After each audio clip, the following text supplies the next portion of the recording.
Yeah, let me show you what's going on outside. Indeed domain camera, we got a live look at Q2 this morning. Dry skies, temperatures in the 70s.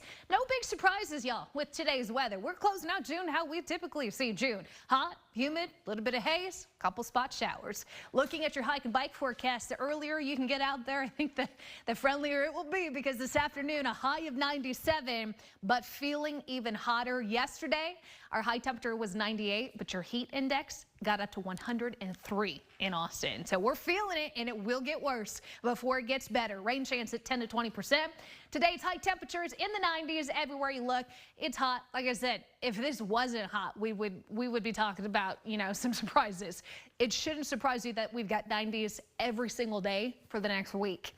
As far as the air quality forecast goes, moderate today and well into the moderate because of Saharan dust. Now, I warned you about this last week. This plume of Saharan dust is pretty elevated, gives us that hazy look to the sky, but most of it stays far enough off the ground where we shouldn't be looking at major impacts to human health. Not going to promise you won't notice it at all, but I think a lot of this is aloft. It's up. So you just notice hazy skies during the daytime and some really vibrant sunrises and sunsets, by the way.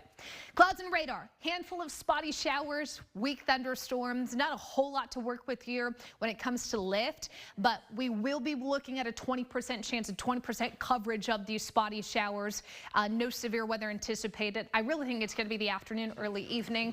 Once we lose the sun, we'll lose our rain chances. How much rain could we see? Well, those who are lucky enough to get it underneath one of those showers, for the most part, couple 10-7-inch, if that, but there's always going to be some exceptions. You could see maybe an isolated pocket of more, but I can promise you this will not be a washout.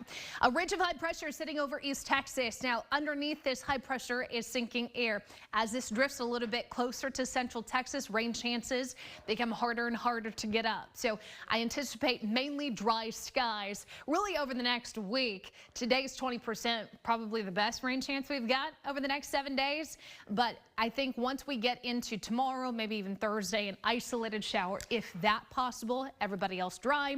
Humidity, we've got a lot to work with when it comes to the moisture. It's the sinking air working against us. Early look at your July 4th weekend forecast. We've got highs in the upper 90s to low 100s, and again, still very humid, so it is going to feel even hotter than the numbers I'm showing you right now. But right now, we've got dry skies. It won't be a complete blue sky. I think there's going to be some scattered clouds out there, but in general, mainly dry, with just a few exceptions of spotty showers today, tomorrow, and Thursday. Outside of that, highs will be in those upper 90s for most of the week. If not, even some low 100s creeping back into the forecast as we start the month of July. Erica? All right, thanks so much, Kristen. Okay, live look again.